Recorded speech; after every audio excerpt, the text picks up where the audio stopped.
നമസ്തേ. ജനം ഡിബേറ്റിലേക്ക് എല്ലാ പ്രേക്ഷകർക്കും സ്വാഗതം. പോക്സോ കേസിൽ റിമാൻഡിലായ കേരള ക്രിക്കറ്റ് അസോസിയേഷനിലെ മുൻ വനിതാ പരിശീലകൻ മനുവിനും മറ്റ് ചില ഭാരവാഹികൾക്കുമെതിരെയുള്ള പീഡന പരാതികൾ മൂടിവെച്ചതായി ആക്ഷേപം. KCA നേതൃത്വം ഉചിതമായ സമയത്ത് പരാതികളിൽ നടപടിയെടുത്തിരുന്നെങ്കിൽ പ്രശ്നം വഷളാകില്ലായിരുന്നു. മുഖ്യമന്ത്രിക്കും സംസ്ഥാന വനിതാ കമ്മീഷനും പരാതി നൽകിയിട്ടും നടപടിയുണ്ടാകാതിരുന്നത് രാഷ്ട്രീയ ഇടപെടൽ മൂലമെന്നും ആക്ഷേപമുണ്ട്. KCAയുടെ തിരുവനന്തപുരത്തെ ആസ്ഥാന മന്ദിരത്തിലെ കുളിമുറിയിൽ വെച്ച് ലൈംഗികാതിക്രമമുണ്ടായിട്ടും ഭാരവാഹികൾ അതറിഞ്ഞില്ല എന്ന് പറയുന്നതും അവിശ്വസനീയം. ജനഡിബേറ്റ് പരിശോധിക്കുന്നു. ഇത് ക്രിക്കറ്റോ കൂത്തോ? KCA ഭാരവാഹി അഡ്വക്കേറ്റ് രജിത് രാജേന്ദ്രൻ ഈ സംവാദത്തിൽ പങ്കെടുക്കാം എന്ന് അറിയിച്ചിരുന്നു. പക്ഷേ അവസാന നിമിഷം ചില ഔദ്യോഗിക തിരക്ക് മൂലം പങ്കെടുക്കാൻ സാധിക്കില്ല എന്നറിയിച്ചിട്ടുണ്ട്.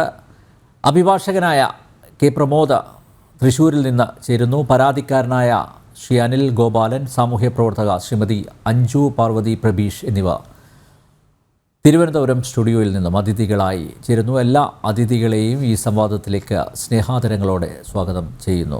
ശ്രീ അനിൽ, ഇപ്പോൾ ഈ കേസിൻ്റെ സ്റ്റാറ്റസ് എന്താണ്? നിലവിൽ 6 പരാതികൾ നൽകിയിട്ടുണ്ട്. അതിൻ്റെ അടിസ്ഥാനത്തിലാണ് ഇപ്പോൾ മനു റിമാൻഡിലായി അകത്ത് കിടക്കുന്നത്, അല്ലേ? പോലീസ് അന്വേഷണം ഊർജിതമായി മുന്നോട്ട് പോകുന്നുണ്ടോ? ഇപ്പോൾ ഞങ്ങൾക്ക് അതിലൊരു അവിശ്വാസം തോന്നുന്നില്ല. കാരണം ഈ അടുത്ത സമയത്തായിട്ട് വളരെ ഊർജിതമായി തന്നെ പോകുന്നു എന്നാണ് ഞങ്ങളുടെയൊക്കെ വിശ്വാസം. ശരിക്കും പറഞ്ഞാൽ ഈ 6 കുട്ടികളുടെ പേരിൽ 6 കുട്ടികൾ പരാതി കൊടുത്തിട്ട് ഉണ്ട് എന്നുള്ളതാണ് ഇപ്പോഴത്തെ അവസ്ഥ. പക്ഷേ ശരിക്കും ശരിയായ രീതിയിൽ ഇത് അന്വേഷിച്ചാൽ 6 ആണോ 60 ആണോ എന്ന് പോലും നമുക്കറിയില്ല. കാരണം ഒരു 10 വർഷത്തോളം നീണ്ട ഒരു കാലഘട്ടത്തിൽ ഇയാൾ കയ്യിലൂടെ പോയ ഒരു 90% കുട്ടികളെയും കൈവച്ചിട്ടുണ്ട്. അല്ലെങ്കിൽ അവരുടെ ഈ പറയുന്ന പോലെ ആദ്യം ഈ അപ്പർ ബോഡി നഗ്ന ചിത്രമാണ് ഇയാൾ ആവശ്യപ്പെടുന്നത് BCCIക്ക് വേണ്ടി എന്ന് പറഞ്ഞിട്ട്. അറ്റ്ലീസ്റ്റ് അതെങ്കിലും ചെയ്തു പോയ ഒരുപാട് കുട്ടികളുണ്ട്. അതുപോലെ ക്രിക്കറ്റ് നിർത്തിപ്പോയ ഒരുപാട് കുട്ടികളുണ്ട്. ഈ ക്രിക്കറ്റിലേക്ക് വരുന്നത് തന്നെ ഒരുപാട് പാഷൻ്റെ പുറത്താണ്. ഇതിൽ വന്ന് പെട്ട് അവസാനം ഇവൻ കാരണം ക്രിക്കറ്റ് തന്നെ വേണ്ടെന്ന് ഉപേക്ഷിച്ച് പോയ കുട്ടികളുണ്ട്. അതുപോലെ തന്നെ നാട് വിട്ട കുട്ടികളുണ്ട്. തിരുവനന്തപുരം വിട്ട് മറ്റ് ജില്ലകളിലേക്ക് പോയവരുണ്ട്. അതുപോലെ സംസ്ഥാനം വിട്ടു പോയവരുണ്ട്. അപ്പോൾ ശരിയായ രീതിയിൽ അന്വേഷിച്ചാൽ ഈ 6 എന്നുള്ളതൊക്കെ ഒരുപാട് സംഖ്യ കൂടും. അപ്പോൾ ശരിക്കും പറഞ്ഞാൽ സമാനതകളില്ലാത്ത ഒരു കുറ്റകൃത്യമാണ് ഇവൻ ഇവിടെ നിന്ന് ചെയ്തുകൊണ്ടിരുന്നത്. അതുപോലെ തന്നെ ഞങ്ങളെ സംബന്ധിച്ചോളം പറഞ്ഞാൽ ഞങ്ങൾക്കിപ്പം KCA അല്ലെങ്കിൽ TDCയോ പ്രതിരോധത്തിലാക്കണമെന്ന് ഞങ്ങൾക്ക് ഒരാഗ്രഹവുമില്ല. പ്രത്യേകിച്ച് ഞങ്ങളുടെ കുട്ടികൾ ക്രിക്കറ്റിനോട് അങ്ങേയറ്റം പാഷനോട് കൂടി വന്നവരാണ്. ക്രിക്കറ്റിന് വേണ്ടി ക്രിക്കറ്റിൽ എവിടെയെങ്കിലും എത്തണം എന്ന വലിയ മോഹവുമായിട്ട് പോകുന്നവരാണ് ഞങ്ങളുടെ കുട്ടികൾ. സ്കൂളിൽ പോലും റെഗുലറായി പോകാൻ അവർക്ക് കഴിയാറില്ല. അവർ മുഴുവൻ സമയം ക്രിക്കറ്റ് പ്രാക്ടീസിന് വേണ്ടി മാറ്റിവെച്ച് അതിനുവേണ്ടി എല്ലാം ത്യജിച്ച് മാറ്റിവെച്ച് നടക്കുന്ന കുഞ്ഞുങ്ങളും അതിനേക്കാൾ കൂടുതൽ ക്രിക്കറ്റിനെ സ്നേഹിക്കുന്ന രക്ഷിതാക്കളുമാണ് അവരെ കൊണ്ടുപോയിക്കൊണ്ടിരിക്കുന്നത്. അപ്പോൾ ഞങ്ങളെ സംബന്ധിച്ചോളം പറഞ്ഞാൽ ക്രിക്കറ്റ് ഞങ്ങളുടെ എല്ലാമാണ്. അപ്പോൾ ക്രിക്കറ്റിൻ്റെ അസോസിയേഷൻ എന്ന് പറയുന്നത് ഞങ്ങളെ സംബന്ധിച്ചോളം പറഞ്ഞാൽ ഞങ്ങളുടെ കുഞ്ഞുങ്ങൾക്ക് വളരാൻ വേണ്ട ഒരു പ്ലാറ്റ്ഫോമാണ്. അപ്പോൾ അവിടെ നിന്ന് അസോസിയേഷൻ തീർച്ചയായും ഞങ്ങൾക്കൊപ്പം നിൽക്കും, ഞങ്ങളെ ചേർത്ത് വയ്ക്കും എന്നുള്ളതാണ് ഞങ്ങളുടെ ഏറ്റവും വലിയ പ്രതീക്ഷ. കാരണം അങ്ങനെ തന്നെ ആവണം എന്ന് തന്നെയാണ് ഒരു രക്ഷിതാവ് എന്ന നിലയിൽ എൻ്റെയും ആഗ്രഹം. അത് ഞാൻ പ്രതീക്ഷിക്കുന്നുമുണ്ട്. കാരണം കുട്ടികൾക്ക് ഇപ്പോൾ അനുഭവിക്കുന്ന ഞാൻ തന്നെ ഇപ്പോൾ ഈ കുട്ടികളിൽ പലരെ ഞാൻ നേരിട്ട് കാണേണ്ടി വന്നു. പല രക്ഷിതാക്കളെ നേരിട്ട് കാണേണ്ടി വന്നു. അവരിൽ എൻ്റെ കുട്ടി തന്നെ വളരെ ചെറിയ ഒരു ഭാഗ്യം കൊണ്ട് മാത്രം രക്ഷപ്പെട്ടു പോയതാണ്. അവൾക്ക് എന്നിട്ട് തന്നെ അവൾ അതിന് വഴങ്ങിയില്ല എന്നുള്ളത് കൊണ്ട് അവൾ ഈ ഏതാണ്ട് 1 വർഷക്കാലമായിട്ട് അനുഭവിച്ച കൊടിയ പീഡനം, കാരണം ശാരീരികമായി ഒരുപാട് വേദനിപ്പിച്ചിട്ടുണ്ട്, മാനസികമായിട്ട് പല കളികളിൽ നിന്ന് ഒഴിവാക്കി നിർത്തിയിട്ടുണ്ട്, പല പ്രധാനപ്പെട്ട സെലക്ഷനുകളിൽ നിന്ന് ഒഴിവാക്കി നിർത്തിയിട്ടുണ്ട്. അങ്ങനെ ഇവനിൽ നിന്ന് ഒരുപാട് പ്രശ്നങ്ങൾ ഞാൻ മുന്നേ കൂട്ട് കണ്ടുകൊണ്ടാണ് ഏപ്രിൽ 19 ഞാൻ TDCIക്ക് ഒരു പരാതി കൊടുക്കുന്നതും എൻ്റെ കുട്ടിയെ ഞാൻ ഇവിടുന്ന് പത്തനംതിട്ടയ്ക്ക് മാറ്റുന്നതും. ഇങ്ങനെ അനുഭവിക്കുന്ന ഒരുപാട് കുട്ടികളെ ഞാൻ കാണേണ്ടി വന്നു. ഇപ്പോൾ ഈ സംഭവത്തിന് ശേഷം ഞാൻ ഒരുപാട് പേരൻസുമായിട്ട് സംസാരിക്കേണ്ടി വന്നു. അവരുടെയൊക്കെ മുഖത്ത് നോക്കാനോ അവരുടെ ഒരു എന്താ പറയുന്നത് അവരുടെ ഒരു അവസ്ഥയിൽ നമ്മൾക്ക് കണ്ടു നിൽക്കാനോ കഴിയില്ല. കാരണം ക്രിക്കറ്റ് എന്ന് പറഞ്ഞിട്ട് അവർ രാവിലെ മുതൽ ഈ കുഞ്ഞുങ്ങളെയും കൊണ്ട് ഓരോ ഗ്രൗണ്ടുകളിൽ പോയി കിടക്കുകയും അവർക്ക് ഭക്ഷണം ഉണ്ടാക്കിക്കൊണ്ട് പോവുകയും അവരുടെ പലരും ഈ കേസിൽ വരുന്ന പല പേരൻസിനെ സംബന്ധിച്ചോളം പറഞ്ഞാലും അവരൊക്കെ ഈ നിത്യ ജീവിതത്തിന് വേണ്ടി പോലും ബുദ്ധിമുട്ടുന്നവരാണ്. ഇങ്ങനൊരു ക്രിക്കറ്റ് എന്ന് പറയുന്ന ഒരു ഗെയിമിന് വേണ്ടി ശരിയായ രീതിയിൽ ഫണ്ട് ഇറക്കാൻ പോലും അവരുടെ കയ്യിലില്ല. അങ്ങനെ വളരെ കഷ്ടപ്പെട്ട് അവരുടെ പലതും വിറ്റുപെറുക്കി ഒരു കുട്ടിക്ക് ഗ്ലൗസ് വാങ്ങിക്കാനോ എന്തിനോ വേണ്ടിയിട്ട് വീടിൻ്റെ ഗേറ്റ് ഇളക്കിക്കൊണ്ടുപോയി വിറ്റിട്ട് കൊണ്ടുവന്ന് ഗ്ലൗസ് വാങ്ങിക്കൊടുത്തിട്ടുള്ള ഒരു പേരൻറ്റിനെ എനിക്കറിയാം. അപ്പോൾ അങ്ങനെ അത്രമാത്രം കഷ്ടപ്പെട്ട് വരുന്ന ഒരു വിഭാഗം പേരൻസ് ഉണ്ട്. ഞാനിപ്പോൾ അസോസിയേഷനെയോ അല്ലെങ്കിൽ കോച്ചിനെയോ മാത്രമല്ല, പേരൻസിൻ്റെ ഭാഗത്തും ഒരുപാട് പ്രശ്നക്കാരുണ്ട്. തങ്ങളുടെ കുട്ടികളെ എങ്ങനെയെങ്കിലും എവിടെയെങ്കിലും എത്തിച്ചാൽ മതി എന്ന് പറഞ്ഞ് ഈ വിവരങ്ങൾ പുറത്തു വരുമ്പം ഞങ്ങളെപ്പോലുള്ള പേരൻസ് ഇതിൻ്റെ സത്യാവസ്ഥ പുറത്തു കൊണ്ടുവരണമെന്ന് പറയുമ്പോൾ ഓടുമ്പോഴും ഇത് ഞങ്ങളൊക്കെ എന്തോ ട്രാപ്പിട്ട് ഈ സാധുവായ മനുഷ്യനെ കുരുക്കാൻ ശ്രമിക്കുക എന്ന് പറഞ്ഞു നടക്കുന്ന പേരൻസ് ഇപ്പോഴും ഉണ്ട്. അതുപോലെ തന്നെ ഈ കുട്ടികൾക്ക് കാരണം ഒരു പേരൻറ്റ് ഞാനിപ്പോൾ തുടക്കത്തിൽ തന്നെ പറയുകയാണ്, ഒരു പേരൻറ്റ് എന്നോട് സംസാരിക്കുകയുണ്ടായി ഈ സംഭവം അറിഞ്ഞ ശേഷം. അതായത് ഞാൻ ആദ്യത്തെ പരാതി TDCക്ക് കൊടുക്കുന്ന പരാതിയുടെ സമയത്ത് എന്നോട് പറഞ്ഞു, മനുവിനെ ഞങ്ങൾക്ക് 10 വർഷമായിട്ട് അറിയാം. കഴിഞ്ഞ 10 വർഷമായിട്ട് ഇദ്ദേഹത്തിൻ്റെ മകൾ 10 വർഷമായിട്ട് അവിടെ ട്രെയിനിങ് ചെയ്യുന്നുണ്ട്. അദ്ദേഹത്തിൻ്റെ മകനും പഠിക്കുന്നുണ്ട് അവിടെ. എനിക്ക് കഴിഞ്ഞ 10 വർഷമായിട്ട് മനുവിനെ എനിക്കറിയാം എന്ന് വാദിച്ച ഒരു കക്ഷി. അപ്പോൾ ഞാൻ ചോദിച്ചു, ഇയാൾ ആദ്യത്തെ പോസ്കോ ഒരു തമിഴ് കുട്ടിയെ പീഡിപ്പിച്ചു എന്ന് പറഞ്ഞിട്ട് വന്ന ഒരു കേസിൻ്റെ സമയത്ത് ഇതേ പേരൻറ്റ് തന്നെ എന്നോട് പറഞ്ഞിട്ടുണ്ട് തീയില്ലാതെ പുകയുണ്ടാകുമെന്ന് അന്ന് ചോദിച്ച കക്ഷിയാണ് ഇപ്പോൾ പെട്ടെന്ന് പ്ലേറ്റ് മാറ്റി ഇത് പറയുന്നത്. പക്ഷേ ഇത് കഴിഞ്ഞ് എന്നിട്ട് അതിൻ്റെ കൂടെ അറ്റാച്ച് ചെയ്യുന്നു, കഴിഞ്ഞ സെലക്ഷൻ സമയത്ത് എൻ്റെ മകന് ജില്ലാ ടീമിലേക്ക് സെലക്ഷൻ കിട്ടിയില്ല. എനിക്കതിനകത്തിൽ ഒരു പരാതിയുമില്ല. കാരണം എൻ്റെ മകൻ പെർഫോം ചെയ്തില്ല, അതുകൊണ്ട് എൻ്റെ മകന് സെലക്ഷൻ കിട്ടാതിരുന്നതിൽ എനിക്കൊരു ബുദ്ധിമുട്ടുമില്ല എന്ന് പറഞ്ഞ കക്ഷിയാണ് എന്നോട് പറയുകയാണ് 10 വർഷമായിട്ട് എനിക്ക് മനുവിനെ അറിയാം എന്ന് പറഞ്ഞ ഇദ്ദേഹത്തിൻ്റെ മകന് ഞാൻ നോക്കുമ്പോൾ അടുത്ത ഡിസ്ട്രിക്ട് മത്സരം നടക്കുമ്പോൾ ഈ ആദ്യത്തെ പ്ലേയിങ് 11-ൽ ഇദ്ദേഹത്തിൻ്റെ മകനുണ്ട്. അപ്പോൾ എത്ര പെട്ടെന്ന് ഒരു അഭിപ്രായം മാറ്റാൻ ഒരു പേരൻറ്റിന് കഴിഞ്ഞു എന്ന്. അപ്പോൾ അങ്ങനെയുള്ള പേരൻസും ഇതിൽ കുറ്റക്കാരായിട്ട് തന്നെയുണ്ട്. അതും എല്ലാ മേഖലയിലേക്കും അന്വേഷിക്കണം. കാരണം ക്രിക്കറ്റ് എന്ന് പറഞ്ഞിട്ട് ഇതിനു വേണ്ടി ജീവിതവും ജീവനും കളഞ്ഞ് കഷ്ടപ്പെട്ട് നടക്കുന്ന ഒരുപാട് പേരൻസിന് കിട്ടുന്ന ഒരു വലിയ എന്താ പറയുക, നമുക്കൊന്നും അത് സമാനതകളില്ല. അവരുടെ വിഷമം പങ്കുവെക്കാൻ നമുക്ക് കഴിയില്ല. അത്രത്തോളം ഇന്നും പല കുഞ്ഞുങ്ങളെ ഫേസ് ചെയ്ത് അവരുടെ മാതാപിതാക്കൾ കുഞ്ഞുങ്ങളെ ഫേസ് ചെയ്യുന്നില്ല. അവർ ഭക്ഷണം കഴിക്കുന്നില്ല, അവർ ഉറങ്ങുന്നില്ല. ഇതൊക്കെ നമ്മൾ കണ്ണു തുറന്ന് കാണേണ്ടതാണ്. അസോസിയേഷൻ ഈ സമയത്ത് ചേർന്ന് നിൽക്കണം, കുട്ടികളോട് ചേർന്ന് നിൽക്കണം എന്നുള്ളതാണ് ഞങ്ങളുടെ റിക്വസ്റ്റ്. അവരെ ചേർത്ത് വെക്കണം. ഒരു ദിവസം അവരെ വിളിക്കാൻ പറ്റുമെങ്കിൽ ഞങ്ങളെയൊക്കെ വിളിച്ച് സംസാരിക്കണം. ഞങ്ങൾ കൂടെയുണ്ട്, മാതാപിതാക്കളെ പോലെ തന്നെ ഉത്തരവാദിത്വം ഞങ്ങൾക്കും ഉണ്ട് എന്ന് പറഞ്ഞ് ഈ കുട്ടികളെ ചേർത്ത് പിടിക്കാൻ അസോസിയേഷന് കഴിയണം എന്നുള്ള റിക്വസ്റ്റ് മാത്രമേ ഞങ്ങൾക്ക് വെക്കാനുള്ളൂ. അല്ലാതെ ഞങ്ങൾ അസോസിയേഷന് എതിരല്ല. കാരണം പ്രത്യേകിച്ച് ഞങ്ങളുടെ കുഞ്ഞുങ്ങളുടെ കാര്യങ്ങൾ മുന്നോട്ട് നോക്കേണ്ടത്. ഇത് ക്രിക്കറ്റ് വിട്ടുപോകുന്ന ഒരുപാട് കുട്ടികൾ ക്രിക്കറ്റ് വിട്ടുപോകുന്ന ഒരു അവസ്ഥയിലേക്ക് പോകുന്നുണ്ട്. പല കുട്ടികളുടെയും പരാതി മുന്നോട്ട് വന്ന് പറയാൻ അസോസിയേഷൻ കടന്നുകൂടിയതുകൊണ്ട് ക്രിക്കറ്റ് തന്നെ ഉപേക്ഷിച്ച് പോകുന്ന ഒരുപാട് കുട്ടികളുണ്ട്. അഞ്ജു, ഞാൻ വരാം. അഞ്ജു, വനിതാ ശാക്തീകരണത്തിനായി നിലകൊള്ളുന്ന സർക്കാർ, സ്ത്രീ സമത്വത്തിന് വേണ്ടി ശബ്ദിക്കുന്ന സർക്കാർ, മാത്രമല്ല സ്ത്രീകളുടെയും കുട്ടികളുടെയും ക്ഷേമത്തിനായിട്ട് പ്രത്യേക വകുപ്പ് തന്നെ രൂപീകരിച്ചിട്ടുണ്ട്. പ്രബുദ്ധമാണ് കേരളം. പക്ഷേ ഇങ്ങനെ ഒരു വിഷയം ഉണ്ടായിട്ട് സർക്കാർ ഇക്കാര്യത്തിൽ അല്ലെങ്കിൽ ബന്ധപ്പെട്ട വകുപ്പ് കൈകാര്യം ചെയ്യുന്ന മന്ത്രിമാർ, അതുപോലെ വനിതാ സംഘടനകൾ, എന്തിനും മുറവിളി കൂട്ടുന്ന വനിതാ സംഘടനകൾ, ഞാൻ രാഷ്ട്രീയമൊന്നും പറയുന്നില്ല, പക്ഷെ ആരും ഈ വിഷയത്തിൽ പ്രതികരിച്ചിട്ടില്ല.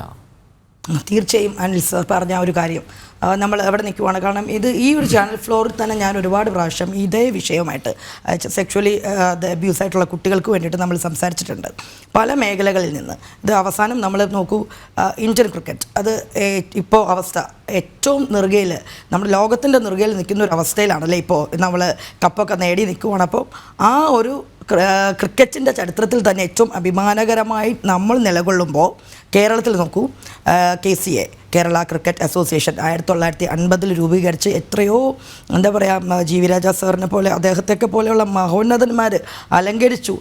50 തൊട്ട് 63 വരെ അദ്ദേഹം പ്രസിഡൻ്റായിരുന്നു എന്ന് തോന്നുന്നുണ്ട്. അങ്ങനെയുള്ള ആൾക്കാർ, സമാരാധ്യരായ ആൾക്കാർ അലങ്കരിച്ച ഒരു സ്ഥാപനം, അവിടെ നിന്ന് കേൾക്കുന്നത് ഏറ്റവും ഹീനമായ ഒരു വാർത്ത. ആ വാർത്ത കേൾക്കാൻ തുടങ്ങിയിട്ട് ഏകദേശം 4-5 ദിവസമായി.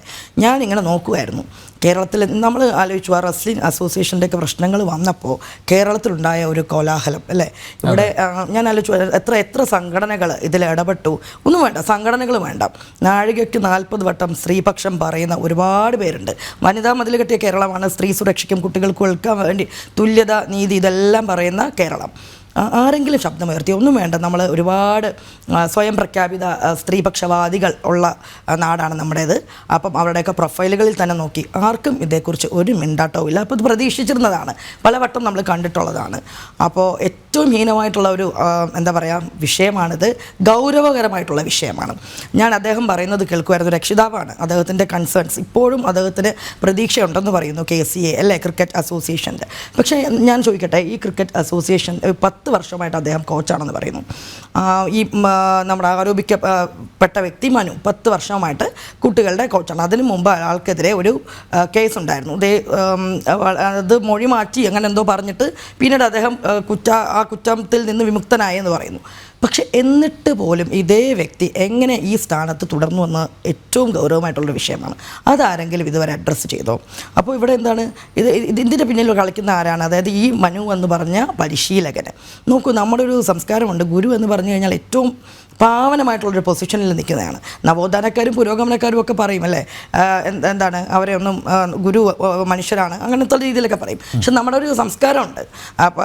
ഗുരു എന്ന് പറഞ്ഞു കഴിഞ്ഞാൽ എപ്പോഴും മാതാപിതാ ഗുരു ദൈവം, ആ ഒരു സങ്കല്പം തന്നെയാണ്. അപ്പോൾ കുട്ടികൾ പരിശീലനം നൽകേണ്ട ഒരാൾ, ക്രിക്കറ്റിൽ പരിശീലനം, അപ്പോൾ അദ്ദേഹം പറയുന്നുണ്ടായിരുന്നു ഒരുപാട് പാഷനോട് കൂടി സ്കൂളിലുള്ള കുട്ടികളാണ് നോക്കി അണ്ടർ 14, അണ്ടർ 16 ഇങ്ങനെ പല പല മേഖലകളിൽ പരിശീലനം കൊടുക്കുന്നത് വനിത കൊച്ചു കുട്ടികൾക്ക് കൊടുക്കുന്ന പരിശീലകൻ. എന്തുകൊണ്ട് ഈ ഒരു ആരോപണം നേരത്തെ നേരിട്ട ആൾക്ക് പകരം ഒരു വനിതാ കോച്ചിനെ വെക്കണം എന്ന് KCAക്ക് തോന്നിയിട്ടില്ല? അത് ഞെട്ടിപ്പിക്കുന്നതാണ്. മറ്റൊരു കാര്യം, ശരിക്കും പറഞ്ഞാൽ ഇത്തരം സ്ഥാപനങ്ങളിലൊക്കെ ഒരു ഇന്ത്യൻ ക്രിക്കറ്റിന് കേരളത്തിൻ്റെ സംഭാവനകളുണ്ട്, ഒരുപാടുണ്ട്. നമുക്കത് നോക്കാം. നമുക്ക് കേരളത്തിന് സംഭാവന കൊടുത്തിരിക്കുന്ന എത്രയോ പേര്, ശരിക്കും അനന്തപത്മനാഭനിൽ തുടങ്ങിയിട്ട് ടിനു യോഹന്നാൻ, ശ്രീശാന്ത്, വനിതാ ക്രിക്കറ്റിലുണ്ടല്ലോ. അപ്പോൾ നമുക്കറിയാം വനിതാ ക്രിക്കറ്റ് ഇപ്പം അതപ്പോൾ കുട്ടികൾ വളരെ പാഷനോട് കൂടി ഈ സ്ഥാപനത്തിൽ വന്ന് പാരൻസ് വിടുന്നത് എന്തുകൊണ്ടായിരിക്കും? ഇത്രയും വലിയൊരു സ്ഥാപനം, അവിടെ നമ്മുടെ കുട്ടികൾ സുരക്ഷിതരായിരിക്കും എന്നുള്ളൊരു വിശ്വാസത്തിൽ ആണ് നമ്മൾ ആസ് എ പാരൻറ്റ് ഞാനും ആലോചിക്കുകയാണ്. അദ്ദേഹത്തിൻ്റെ ഒരു കൺസേൺ അദ്ദേഹം എന്നിട്ടും അദ്ദേഹം പ്രതീക്ഷ വെച്ച് പുലർത്തുന്നുണ്ട് അവരിൽ നിന്ന് ശരിക്കും നീതി കിട്ടും എന്നുള്ള. ശരിക്കും ആലോചിച്ച് നോക്കൂ. അപ്പം ഇതിൽ വേറൊരു മറ്റൊരു വിഷയം കൂടെ ഉണ്ട്. ഈ കുട്ടികൾക്ക് നമുക്ക് ഈ ഒരു കുട്ടികളെ ശാരീരികമായിട്ട് അദ്ദേഹം ഉപദ്രവിച്ചു എന്നുള്ള കേസുകൾ കുറേ വന്നുകൊണ്ടിരിക്കുന്നു. അപ്പോൾ 6 കേസുകൾ ഇപ്പം ഇതിനകം തന്നെ രജിസ്റ്റർ ചെയ്യുന്നു എന്ന് പറഞ്ഞു. പക്ഷെ എനിക്ക് തോന്നി 10 വർഷങ്ങൾ കൊണ്ട് 6 ആയിരിക്കില്ല. പലരും പറയാൻ മടിക്കുന്നതായിരിക്കും. നമ്മുടെ കേരളത്തിൻ്റെ ഒരു രീതി വെച്ച് നോക്കിക്കഴിഞ്ഞാൽ ശരിക്കും പറഞ്ഞാൽ ഇരയ്ക്കൊപ്പമല്ല വേട്ടക്കാർക്കൊപ്പം നിൽക്കുന്ന ഒരു സൊസൈറ്റിയാണ് നമ്മുടേത് അല്ലേ. അപ്പോൾ ആ ഒരു ഇത് വരുമ്പോൾ പാരൻസിനും കുട്ടികൾക്കും ഒക്കെ ഒരുപാട് പ്രശ്നങ്ങൾ ഉണ്ടായിക്കൊണ്ട് ഈ ഒരു ഇപ്പം കേസ് തന്നെ നമുക്ക് നേരത്തെ തന്നെ ഇയാൾക്കെതിരെ ഉണ്ടായിരുന്നുള്ളത് മൊഴി മാറ്റിയെന്ന് പറഞ്ഞു. ആ സാഹചര്യം എന്താണെന്ന് നമുക്കറിയില്ല. ഭയപ്പെടുത്തിയാവാം, പൊളിറ്റിക്സ് കളിച്ചിട്ടാവാം, എന്തൊക്കെയോ രീതികളിലാവാം. അപ്പോൾ ഇതും നമുക്ക് 6 കേസുകൾ. പക്ഷേ ഇന്നും കണ്ട് വെളിപ്പെടുത്തലുണ്ടായ ആൾ ഒരു കേസും കണ്ടേ സമ്മതിച്ചിട്ടുള്ളൂ, അങ്ങനെ നടന്നിട്ടുണ്ടെന്ന് സമ്മതിച്ചു എന്നൊക്കെ പറയുന്നു. നമുക്കറിയില്ല, അതൊക്കെ പോലീസ് കൃത്യമായിട്ട് അന്വേഷിക്കും. പക്ഷേ ഞാൻ ചോദിക്കുന്നൊരു കാര്യം എന്താണെന്ന് വെച്ച് കഴിഞ്ഞാൽ ഇവിടെ ഒരു ഇൻറ്റേർണൽ ശരിക്കും പറഞ്ഞാൽ അതോറിറ്റി ഉണ്ടായിരുന്നു KCAക്ക്. ശരിക്കും വേണ്ടതല്ലേ ഇൻറ്റേർണൽ അതോറിറ്റി എന്ന് പറഞ്ഞു കഴിഞ്ഞാൽ? കുട്ടികളെ ഇങ്ങനെ പരിശീലനം കൊടുക്കുമ്പം സെക്ഷൽ അബ്യൂസ് ഒന്നും ഉണ്ടാവാതിരിക്കാനുള്ള മാൻഡേറ്ററി ആണ്, അങ്ങനെ വേണ്ടതാണ് സ്ഥാപനങ്ങളിൽ. അതുപോലും KCAക്ക് ഇല്ല എന്നാണ് അറിയാൻ കഴിയുന്നത്. അപ്പം എന്തോരം പാളിച്ചകളാണ് ഈ കേരളത്തിൽ നമ്മുടെ മനസ്സിലാക്കുന്നത്. ഒരു ഓംബുഡ്സ്മാൻ ഉണ്ട്. പക്ഷേ ഓംബുഡ്സ്മാൻ ഒരു റിട്ടയേർഡ് ജഡ്ജി അവരുടെ മുന്നിലും പരാതി എത്തി. ഓംബുഡ്സ്മാൻ ഉണ്ട്, ഞാൻ വായിച്ചിരുന്നു. പക്ഷേ അതല്ല നോക്കൂത്തിന്നല്ല. പക്ഷേ ഈ തീർച്ചയായും ഇത്തരം സ്ഥാപനങ്ങൾ കുട്ടികൾക്ക്, അതായത് കുഞ്ഞുങ്ങൾക്കൊക്കെ ഇങ്ങനെ പരിശീലനം കൊടുക്കുന്ന സ്ഥാപനങ്ങളാവുമ്പോൾ തന്നെ ശരിക്കും പറഞ്ഞാൽ ഈ ഒരു ഇൻറ്റേർണൽ അതോറിറ്റിയുടെ ആവശ്യമുണ്ട്. അത് മാൻഡേറ്ററി ആണെന്നും ഉണ്ട്, നിയമങ്ങൾ നമുക്കുണ്ട്. എന്നിട്ട് പോലും ഇവിടെ ഇതൊക്കെ സംഭവിക്കുന്നു. 10 വർഷത്തോളമായിട്ട് അദ്ദേഹം പരിശീലനം നടത്തുന്നു. എന്നിട്ട് എത്ര സ്ത്രീ സംഘടനകൾ ഇതിൻ്റെ പ്രതികരിച്ചു? നമുക്കൊരു കായിക മന്ത്രിയുണ്ട്, അല്ലെങ്കിൽ സർക്കാരുണ്ട്. ഞാൻ ചോദിക്കുന്നതാണ്, നമുക്ക് റെസ്ലിംഗ് അസോസിയേഷൻ അങ്ങ് നടന്നപ്പോൾ നമ്മളിവിടെ ഘോരഘോരം സമരം ചെയ്തവർ ആരെങ്കിലും ഇതിനെതിരെ പ്രതികരിച്ചോ? ഇതാണ് കേരളം. യെസ്, ഇതാണ് കേരളം. അഡ്വക്കേറ്റ് പ്രമോദ്, മനു അകത്തായി. പക്ഷേ മനുവിനോടൊപ്പം സമാനമായ പീഡന പരാതികളിൽപ്പെട്ട അസോസിയേഷൻ ഭാരവാഹികളിൽ ചിലർ ഇപ്പോഴും പുറത്തുണ്ട്. കേരളത്തിലെ ക്രിക്കറ്റിനെ നയിക്കുന്നവർ ആരോപണ വിധേയരായി തുടരുന്നത് അഭംഗിയല്ലേ?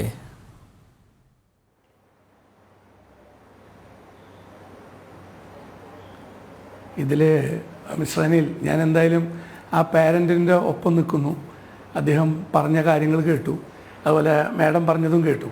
ഇതിലേറ്റവും ദയനീയമായ അവസ്ഥ, ഇപ്പോൾ ഞാൻ നിങ്ങളുടെ ഡിബേറ്റ് കഴിഞ്ഞ 3 ദിവസമായിട്ട് വാച്ച് ചെയ്യുന്നു. ആദ്യം വന്നപ്പോൾ മിസ്റ്റർ രജിത് രാജേന്ദ്രൻ അദ്ദേഹം വന്ന് പറഞ്ഞത് ഏപ്രിൽ മാസത്തിൽ ഇയാളെ പിരിച്ചുവിട്ടു എന്നാണ്. ഈ ഏപ്രിൽ മാസത്തിൽ പിരിച്ചുവിട്ട ആൾ ഏപ്രിൽ അവസാനം, പാരൻറ്റിനെ അറിയാൻ പറ്റും, ഏപ്രിൽ അവസാനം മേലും നടന്ന 2 ടൂർണമെൻറ്റുകളിൽ കോച്ചായിട്ട് വരികയാണ്. അതുപോലെ തന്നെ ഇതിലേറ്റവും രസകരമായൊരു കാര്യം എന്താ വെച്ചാൽ 10 കൊല്ലമായിട്ട് ഈ കോച്ച് ചെയ്യുന്നു എന്ന് പറയുന്നു. കേരള ക്രിക്കറ്റ് അസോസിയേഷൻ്റെ ഇപ്പോഴത്തെ ഭാരവാഹികൾ, പ്രസിഡന്റ്, സെക്രട്ടറി, ട്രഷറർ, ഈ 3 പേരും ഒരു മീഡിയയിലും വരുന്നതായിട്ട് കണ്ടില്ല. 1. 2, ഈ ക്രിക്കറ്റിൻ്റെ, വനിതാ ക്രിക്കറ്റിൻ്റെ ചുമതലയുള്ള ആൾ, ഞാൻ അദ്ദേഹം വരുന്ന വിചാരിച്ച്, അദ്ദേഹമാണ് വരേണ്ടത് പുറത്തേക്ക്. കാരണം ഇതിനു മുമ്പും പരാതികൾ വന്നപ്പോൾ അദ്ദേഹത്തിൻ്റെ രാഷ്ട്രീയ സ്വാധീനം ഉപയോഗിച്ച്, ഞാൻ അതിൽ കൃത്യമായി പറയുന്നു, എനിക്കറിയാം, ഞാൻ ഈ മീഡിയയിൽ വന്ന് പറയുമ്പോൾ ഞാൻ ഒരു ഡിഫമേഷൻ കേസ് നേരിട്ടുകൊണ്ടിരിക്കുന്ന ആളാണ് കേസിയുടെ. വീണ്ടും ഞാനിതിൻ്റെ സത്യാവസ്ഥ പറയാൻ, കാരണം 2 പെൺകുട്ടികളുടെ അച്ഛനാണ് ഞാൻ. അപ്പോൾ ഇതിൽ കളിക്കാൻ വരുന്ന കുട്ടികളെന്ന് പറഞ്ഞാൽ പാവപ്പെട്ട വീട്ടിലെ കുട്ടികളാണ്. ഇപ്പോൾ എനിക്ക് പറയാം, എൻ്റെ മക്കളൊന്നും ക്രിക്കറ്റ് താല്പര്യമില്ല, അവരൊക്കെ വേണമെങ്കിൽ ഈ ഗൂഗിൾ മാപ്പും ഇതെല്ലാം ഗൂഗിൾ ഗെയിംസൊക്കെ കണ്ടുപോണവരാ. പക്ഷെ പാവപ്പെട്ട വീട്ടിലെ കുട്ടികളാണ് ഈ ക്രിക്കറ്റ് കളിയുമായിട്ട് വരുന്നത്. അവരെ ചൂഷണം ചെയ്യുന്ന ഇതുപോലത്തെ കശ്മലന്മാരെ വെറുതെ വെക്കരുത്. ഞാൻ അനിൽ നമ്പ്യാറിന് വേണമെങ്കിൽ ഞാനിപ്പോൾ എൻ്റെ വാട്സപ്പിൽ ഇട്ട് തരാം. അതായത് ഈ പറയുന്ന പ്രതിയായ കുട്ടി തിരുവനന്തപുരം ജില്ലാ ക്രിക്കറ്റ് അസോസിയേഷനിലെ ഒരു ക്ലബിൻ്റെ ഭാരവാഹിയുടെ അഡ്രസ്സാണ് ഞാൻ നിങ്ങൾക്ക് ഇട്ടിട്ടുണ്ട്. ഇപ്പോൾ നിങ്ങളത് നോക്കണം. 75ാമത് സീതാരാമൻ ക്ലബ്ബ്, അതിൻ്റെ നോമിനിയായ ഒരു ആളുടെ അഡ്രസ്സ് ഞാനതൊന്ന് വായിച്ചോട്ടെ. കാരണം Unnikrishnan A, care of M Manu എന്ന് പറഞ്ഞിട്ട് TC നമ്പറും അഡ്രസ്സും വെച്ചിരിക്കുക. അപ്പോൾ ഇദ്ദേഹത്തെ ആര് പറഞ്ഞാലും തൊടില്ല. കാരണം ഇവരുടെ ബിനാമി ക്ലബ്ബുകൾ, KCയുടെ ഇന്നത്തെ സെക്രട്ടറിയുടെ നേതൃത്വത്തിലുള്ള ക്ലബ്ബുകളിലുള്ള ഒരു ക്ലബിൻ്റെ കൺട്രോൾ ചെയ്യുന്ന ആളാണ്. ഇനി ഈ പയ്യൻ കളിച്ചിരുന്നത്, ലീഗ് കളിച്ചിരുന്നതോ, കൃത്യമായിട്ട് ഈ പയ്യൻ കളിച്ചിരുന്നത് KCയുടെ സെക്രട്ടറിയുടെ ക്ലബിലാണ്. ഇതാരും ചോദിക്കുന്നില്ല. പിന്നെ ഈ ലീഗ്, ഇവിടെ ഈ വനിതാ ക്രിക്കറ്റ് കൺട്രോൾ ചെയ്യുന്നത് എൻ്റെ അറിവിൽ ജോയിന്റ് സെക്രട്ടറിയാണ്. അദ്ദേഹം ഇവിടെ ഭരിക്കുന്ന പാർട്ടിയുടെ മുൻ സംസ്ഥാന സെക്രട്ടറിയുടെ മകനാണ്. അദ്ദേഹം ആ ഒരു പാർട്ടിയുടെ അല്ലെങ്കിൽ ആ പൊളിറ്റിക്കൽ പ്രസ്ഥാനത്തിൻ്റെ മൂല്യങ്ങൾ പിടിച്ചു നിൽക്കുന്ന ആളാണെങ്കിൽ അദ്ദേഹം ഇതിൽ പ്രതികരിക്കേണ്ടതായിരുന്നു അന്ന് തന്നെ. ഇപ്പം ഏപ്രിൽ 19-ാം തീയതി, ഇതിപ്പോൾ ഞാൻ മനസ്സിലാക്കിയത് അനിൽ ഇപ്പോൾ പറഞ്ഞത് ഏപ്രിൽ 19-ാം തീയതി പരാതി കൊടുത്തു എന്നാണ്. ഈ പരാതി കൊടുത്തതിന് ശേഷം നടന്ന 2 തലശ്ശേരിയിലെ ടൂർണമെൻറ്റുകളിലും ഈ പയ്യൻ അവിടെയുണ്ട്. അപ്പോൾ എന്താണ് ഇവർ ചെയ്തത്? പരാതി കിട്ടിയത്. പിന്നെ ഇതിനു മുമ്പും കോച്ചസിനെതിരെയുള്ള പരാതികൾ വരുന്നു. ഇവരെ ഈ കഴിഞ്ഞ ദിവസം ഈ KCയുടെ പ്രതികരിച്ച് ഒരാൾ വന്നിരുന്നു, ഒരു അഭിഭാഷകനായിട്ട് ഇരുന്നിരുന്നു, മിസ്റ്റർ ശ്രീജിത്ത്. അദ്ദേഹം ആങ്കറോട് ചോദിക്കുന്നുണ്ടായിരുന്നു, ഞാൻ സെക്രട്ടറി ആയിരുന്ന കാലത്ത് പരാതിയില്ലെന്ന്. തെറ്റ്. ഈ ഇടുക്കിയിലൊരു കോച്ച് പരാതി കൊടുത്തപ്പോൾ അന്നും ഈ രാഷ്ട്രീയ സ്വാധീനം, ഈ വ്യക്തി അന്ന് അസോസിയേഷനിൽ 2017 ആദ്യമായി വന്നിരിക്കുകയാണ്. അദ്ദേഹത്തിൻ്റെ സ്വാധീനം ഉപയോഗിച്ച് അത് പോലീസുകാരെ കൊണ്ട് കേസെടുപ്പിക്കാതെ റെഫർ ചെയ്യിച്ചു. മനസ്സിലായില്ലേ? വനിതാ കമ്മീഷനിൽ പരാതി കൊടുത്തപ്പോൾ വനിതാ കമ്മീഷൻ ഇനി ഇത് ആവർത്തിക്കരുതെന്നാണ് പറഞ്ഞേക്കണേ. അപ്പം അത് സംഭവം നടന്നു എന്നല്ലേ അവിടെ എൻ്റെ അർത്ഥം. അപ്പം ഇതുപോലത്തെ കുറെ കാര്യങ്ങളാണ്. പിന്നെ വക്കീലെ, ഞാൻ മനസ്സിലാക്കുന്നത് MC ജോസഫൈൻ, അന്തരിച്ച MC ജോസഫൈൻ വനിതാ കമ്മീഷൻ അധ്യക്ഷയായിരുന്ന സമയത്താണെന്ന് തോന്നുന്നു ഇനി ഇത് ആവർത്തിക്കരുതെന്ന് പറഞ്ഞ് താക്കീത് ചെയ്ത് വിട്ടത്. ആ സമയത്തും ഇടപെട്ടില്ല.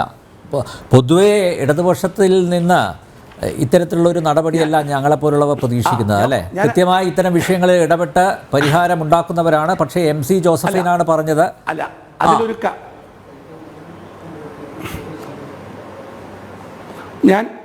ഞാൻ ഇപ്പോഴും പറയുന്നു, ഇപ്പൊ വന്നിട്ടുള്ള പരാതികളെല്ലാം തന്നെ ഒതുക്കി തീർക്കാൻ വേണ്ടി മാത്രമാണ് നിൽക്കുന്നത്.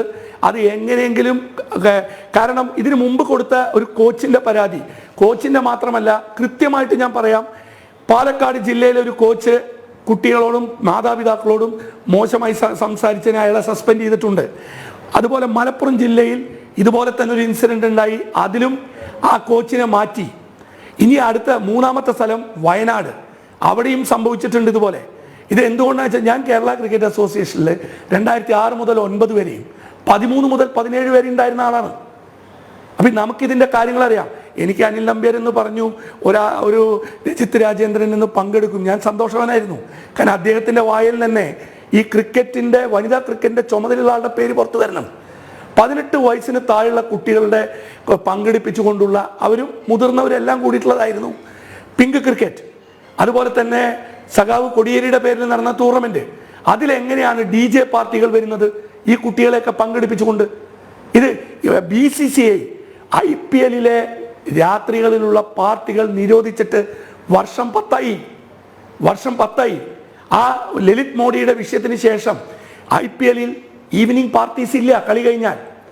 അങ്ങനെ ഇരിക്കുമ്പോൾ കേരള ക്രിക്കറ്റ് അസോസിയേഷൻ അംഗീകരിച്ച കണ്ണൂർ ജില്ലാ ക്രിക്കറ്റ് അസോസിയേഷനും കൂടി സംയുക്തമായി നടത്തിയ ടൂർണമെന്റിന്റെ ആ പാരന്റിന് അറിയാൻ പറ്റും അദ്ദേഹത്തിന്റെ കുട്ടി അതിൽ പങ്കെടുത്തിട്ടുണ്ടെങ്കിൽ. കാരണം ഇവിടെ ചെയ്യുന്ന തോന്നിവാസം അതാണ്. പിന്നെ അടുത്തൊരു കാര്യം, ഇപ്പൊ ഞാൻ മനസ്സിലാക്കിയത് 6 പരാതികളിൽ ഒരു പരാതി എൻ്റെ ജില്ലക്കാരിയുടെയും കൂടിയാണെന്നാണ്. കഷ്ടകാലത്തിന് ആ കുട്ടി കളിക്കാൻ വേണ്ടി തിരുവനന്തപുരത്ത് കോച്ചിങ് സൗകര്യം, ഇതൊന്നുമല്ല. ഒരു പ്രസ്തുത ചില ആളുകളുണ്ട്, അവരുടെ ടീമുകളിൽ കളിച്ചാൽ മാത്രമേ സംസ്ഥാന ടീമിൽ കിട്ടൂ എന്നൊരു അജണ്ടയുണ്ട് ഇവിടെ. നിങ്ങൾ എടുത്തു നോക്കണം. എനിക്ക് സങ്കടകരമായിട്ട് തോന്നുന്നത്, നമ്മൾ ബഹുമാനിക്കുന്ന ശ്രീശാന്ത്, നമ്മൾ ബഹുമാനിക്കുന്ന ടിനു യോഹന്നാൻ വായടച്ചിരിക്കുകയാണ്. ഇനി ഈ കേരള ക്രിക്കറ്റ് അസോസിയേഷനിൽ വനിതാ ക്രിക്കറ്ററായി ഒരു മേഡമുണ്ട്, രമ എന്ന് പറഞ്ഞ madam. Why she is keeping quiet? അവർ മിണ്ടാണ്ടിരിക്കുന്നു. തിരുവനന്തപുരംകാരിയാണ്, എന്തുകൊണ്ട് മിണ്ടാണ്ടിരിക്കുന്നു? പിന്നെ ഇതിനെല്ലാം പുറമെ ഇവരൊക്കെ നിയമത്തെക്കുറിച്ച് അറിയില്ല എന്ന് വെക്കാം. പക്ഷേ ബഹുമാനപ്പെട്ട ഹൈക്കോടതിയിൽ നിന്ന് റിട്ടയർ ചെയ്ത ഒരു മേഡമാണ് ഇപ്പോൾ റിട്ടയർഡ് ജസ്റ്റിസാണ് അവിടെ ഓംബുഡ്സ്മാനായിട്ട് ഇരിക്കുന്നത്. അവരുടെ സൈലൻസ്, ഇതിനു മുമ്പ് ആദ്യമായിട്ട് അപ്പോയിന്റ് ചെയ്ത ഒരു ഓംബുഡ്സ്മാൻ ഉണ്ട്, ജസ്റ്റിസ് വി രാംകുമാർ. അദ്ദേഹം ശക്തമായ അഴിമതികൾക്കെതിരെയും ഈ തര വ്യാജ ക്ലബ്ബുകൾക്കെതിരെയൊക്കെ നടപടിയെടുത്തു വന്നപ്പോൾ രാത്രി 12 മണിക്ക് അദ്ദേഹത്തെ മാറ്റി. അതിനുശേഷം മുഴുവൻ വന്ന് ആരും പിന്നെ ആക്ട് ചെയ്യുന്നില്ല. കാരണം ഞാൻ മനസ്സിലാക്കുന്നത്, ഇവർക്ക് ആർക്കും ഇതിൽ ഇറങ്ങിത്തിരിഞ്ഞ് പണിയെടുക്കാൻ വയ്യ. ആ ഒരു ദയനീയ അവസ്ഥ. ലോധ റിഫോംസ് പ്രകാരം ഹൈക്കോടതി റിട്ടയർഡ് ജഡ്ജിനെ ഓംബുഡ്സ്മാനായി വെക്കാൻ പറഞ്ഞിരിക്കുന്നത് കൃത്യമായി പരാതികൾ കേൾക്കാനും അതിൽ ന്യായമായ തീരുമാനങ്ങൾ എടുക്കാനാണ്. ഇപ്പൊ ഞാൻ പറയാം, ജില്ലയിൽ കേസ് കൊടുത്താൽ ഹൈക്കോടതിയെ പോകാൻ പറയും, ഹൈക്കോടതിയിൽ കൊടുത്താൽ ഹൈക്കോടതിയിൽ ഇവർ പറയുന്നത് ഓംബുഡ്സ്മാൻ ഉണ്ടെന്നാ. പക്ഷെ കഷ്ടകാലത്തിന് ഓംബുഡ്സ്മാന്റെ മുമ്പിൽ വരുമ്പോൾ ഓംബുഡ്സ്മാൻ പറയുന്നത് KCA ഫോർവേഡ് ചെയ്ത പരാതികൾ മാത്രം. അങ്ങനെയല്ല, ഇതെല്ലാം തെറ്റിദ്ധരിപ്പിക്കുന്ന ഒരുപാട് കാര്യങ്ങളാണ് ഇവിടെ. ഇപ്പോൾ അനിൽ സാറ് പറഞ്ഞ പോലെ അവരിപ്പോഴും കണ്ടു എത്ര ആത്മാർത്ഥമായിട്ടാണ് അവർ പറയുന്നത്. KCAയിലുള്ള ഭാരവാഹികൾ, ഞാൻ പേരെടുത്ത് പറയാം ഓരോരുത്തരും. പ്രസിഡന്റ് എന്തുകൊണ്ട് മിണ്ടുന്നില്ല? അദ്ദേഹത്തിന് മക്കളില്ലേ? ഒരുപക്ഷെ ആൺകുട്ടികളായതുകൊണ്ടാണോ? വൈസ് പ്രസിഡന്റിന് എൻ്റെ അറിവിൽ പെൺകുട്ടികളുണ്ട്. അതുപോലെ തന്നെ സെക്രട്ടറി എന്തുകൊണ്ട് മിണ്ടുന്നില്ല? അദ്ദേഹത്തിനും പെൺകുട്ടികൾ ഉണ്ടാവില്ലേ? ഇത് എത്ര പേർക്ക് ഒരു ആൺകുട്ടിയെ ഉപദ്രവിച്ചാൽ വന്ന് പറയാൻ പറ്റും? ഇത് പറയുമ്പോൾ പറയണ്ട. ഇപ്പോൾ ഒരു വനിതാ കോച്ച് കൊടുത്ത പരാതിയിൽ എഴുതി വെച്ചിരിക്കുന്നത് എന്താ വെച്ചാൽ, ആ കോച്ചിനെ പിള്ളേരായിട്ട് തെറ്റിക്കും, എന്നിട്ട് അവർക്കെതിരെ മൊഴി കൊടുപ്പിച്ചു. ഇതെല്ലാം ചെയ്ത് രാഷ്ട്രീയ സ്വാധീനം ഉപയോഗിച്ച അനിൽജി, നിങ്ങളൊരു കാര്യം മനസ്സിലാക്കിക്കോളൂ, ഇതും ഒതുക്കി തീർക്കാൻ ഇന്ന് ഞാൻ മനസ്സിലാക്കിയത്, ഇന്ന് പാരൻസ് ആയ കുറച്ച് പേര്, ഞാൻ പേര് പറയുന്നില്ല എന്ന് മാത്രം, അവരെ പോലും തെറ്റിദ്ധരിപ്പിച്ചിരിക്കുകയാണ്. അപ്പൊ അവര് അതിലൊരു വ്യക്തി എന്നെ വിളിച്ചിട്ട് കരയായിരുന്നു ഫോണിൽ കൂടെ. എനിക്ക് വിഷമം തോന്നി. അയാൾ 7 കൊല്ലമായിട്ട് അയാളുടെ മോള് കളിച്ചോണ്ടിരിക്കുക. അയാൾ അദ്ദേഹത്തിന്റെ മകളെയും കൊണ്ട് ഇപ്പൊ ബാംഗ്ലൂർക്ക് മാറാൻ പോകാന്നാ പറയണേ. ഒരു കോച്ച് ഒരു തോന്നിവാസിയെ പേടിച്ചിട്ട് ഈ കേരള ക്രിക്കറ്റ് അസോസിയേഷൻ എന്തുകൊണ്ട് വായടച്ചിരിക്കുന്നു? അവിടെ എത്രയോ പ്രസിദ്ധരായ ആള് TR Balakrishnan sir, Haridas sir, Saji, ഇവരെല്ലാം ഉണ്ടല്ലോ, എത്രയോ വർഷങ്ങളായിട്ട് കേസിലുള്ളവർ. ആരും മിണ്ടുന്നില്ല. അവർക്കെല്ലാം മക്കളില്ലേ? അവരുടെ മക്കൾക്കാണ് ഇത് വന്നതെങ്കിലോ? ഞാൻ ഇന്ന് അദ്ദേഹം വന്നിരിക്കുമ്പോൾ എനിക്കത് സഹതാപം തോന്നുന്നു. ഞാൻ അതിൻ്റെയൊക്കെ ഒരു ഭാഗമായിരുന്നു. ഇതുപോലെ ചോദ്യങ്ങൾ ചോദിക്കുമ്പോൾ അവരെന്താ ചെയ്യാന്ന് വെച്ചാൽ എല്ലാവരെയും പുറത്താക്കും. ഇപ്പം ഞാൻ ഈ ഞാൻ ഈ ഇതിനെതിരെ ശബ്ദമുയർത്തിയാൽ നെക്സ്റ്റ് ഡേ വരിക ഒരു ഡിഫമേഷൻ നോട്ടീസാണ്. അനിൽജി, ഞാനൊരു വക്കീലായതുകൊണ്ട് നാല് കേസുകളിൽ ഞാൻ ഇതുപോലെ ഫൈറ്റ് ചെയ്തവർക്ക് വേണ്ടി തൃശ്ശൂരിൽ നിന്ന് വന്ന് തിരുവനന്തപുരത്ത് കേസ് എടുത്തിട്ടുണ്ട്. ഒറ്റ വാശിയാ, എന്നെങ്കിലും ഒരു ദിവസം ഈ കള്ളത്തരം പുറത്തു കൊണ്ടുവരണം. രാഷ്ട്രീയക്കാര് എല്ലാവരെയും തെറ്റിദ്ധരിപ്പിക്കുക. എൻ്റെ ഒരു റിക്വസ്റ്റ്, മുഖ്യമന്ത്രിയോടുള്ള റിക്വസ്റ്റ് ഇതിലൂടെ പറയട്ടെ, സത്യസന്ധമായി ഇതൊന്ന് അന്വേഷിപ്പിക്കണം. ആ നേരത്ത് നിങ്ങളുടെ പാർട്ടിയുടെ മുൻ സെക്രട്ടറിയുടെ മകൻ വരുമ്പോൾ അത് ദയവ് ചെയ്ത് വിശ്വസിക്കാതിരിക്കുക. കാരണം ഇതിലെന്താണ് സത്യാവസ്ഥ? ഒരു കുട്ടി വന്നിട്ട് അവരെ മിസ്യൂസ് ചെയ്തു എന്ന് പറയണമെങ്കിൽ കേരളത്തിനൊരു സംസ്കാരമുണ്ട്. സഹി കെട്ടോണ്ടാണ് ആ കുട്ടികൾ പറയുന്നത്. ഇന്ന് എന്നോട് സംസാരിച്ച ഒരാൾ തെളിവുകൾ എവിടെ എന്നാണ് ചോദിക്കുന്നത്. പീഡനത്തിന്റെ തെളിവുകൾ ഹാജരാക്കാനാണ് KCA ഭാരവാഹികൾ ആവശ്യപ്പെടുന്നത്.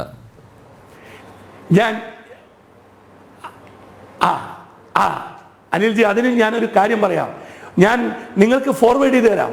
കാരണം ഈ വനിതാ കോച്ച് പരാതി കൊടുത്തതിന് ശേഷം ഈ കുട്ടിയെ എങ്ങനെ അറിയുന്നു, ഞാൻ ഇതിനെതിരെ ഫൈറ്റ് ചെയ്യുന്ന ഒരാളാണെന്ന് അറിഞ്ഞിട്ട് എനിക്ക് അയച്ചു. ഞാൻ പറഞ്ഞത്, മോളെ ഇതിൽ എന്നെ വിളിക്കണ്ട, കാരണം വിളിച്ചാൽ നിങ്ങൾക്കെതിരെയാവും, നിങ്ങൾ ചെയ്യരുത്. ഇവരുടെ എല്ലാം ചോദ്യം എന്താ?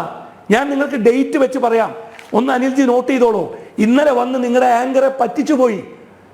ഒരു അലിഗേഷനും ഇല്ല. ആദ്യത്തെ പരാതി കോച്ച് കൊടുക്കുന്നത് 27/12/2019 മുഖ്യമന്ത്രിക്കും കൊടുക്കുന്നു. അതുപോലെ കേരള ക്രിക്കറ്റ് അസോസിയേഷൻ അന്നത്തെ സെക്രട്ടറിക്ക് 16/12/2019 പരാതി കൊടുക്കുന്നു. ഈ പരാതിയിൽ അനങ്ങുന്നില്ല. 28/1 വിഴിഞ്ഞം പോലീസ് സ്റ്റേഷനിൽ പരാതി കൊടുക്കുന്നു. വനിതാ സെല്ലിൽ 28 തീരുമാനം വരുന്നു.